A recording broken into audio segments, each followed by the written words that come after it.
Hello my dear YouTube family, ఈరోజు నేను బీరకాయ ఎండ్రాయిల్ కూర చేసి చూపిస్తున్నానండి. ఉల్లిపాయ ముక్కలు, పచ్చిమిరపకాయ ముక్కలు, బీరకాయ ముక్కలు కట్ చేసి పక్కన పెట్టుకోవాలి. ఒక గిన్నె పెట్టుకొని గోరువెచ్చగా నీళ్ళు అయిన తర్వాత రొయ్యలు వేసి దాన్ని కడిగి పక్కన పెట్టుకోవాలి. తర్వాత ఇంకో గిన్నె పెట్టుకుని ఆయిల్ వేసి రొయ్యలు వేయించుకుని పక్కన పెట్టుకోవాలండి. అదే ఆయిల్లో ఉల్లిపాయ ముక్కలు, పచ్చిమిరపకాయ ముక్కలు వేసుకొని వేయించుకున్న తర్వాత బీరకాయ ముక్కలు కూడా వేసుకొని వేయించుకోవాలండి.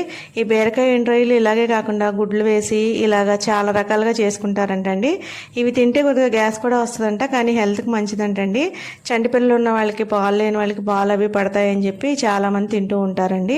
ఈ బీరకాయ ముక్కలు మగ్గిన తర్వాత ఉప్పు, కారం, పసుపు వేసుకొని కొద్దిగా మగ్గించుకుంటే సరిపోతుందండి. దీనిలోనే వాటర్ వేయక్కర్లేదండి, ఇందులో వచ్చే నీరుతోనే సరిపోతుందండి. ఈ కూర ఎగిరిపోతుంది. ఇది కొద్దిగా మగ్గిన తర్వాత దీనిలో రొయ్యలు వేసేసుకుంటే ఈ కర్రీ అయితే రెడీ అయిపోతుందండి. ఇది చాలా బాగుందని చెప్పి తిన్నారండి మా ఇంట్లో మా మామగారు, మా వారు అయితే.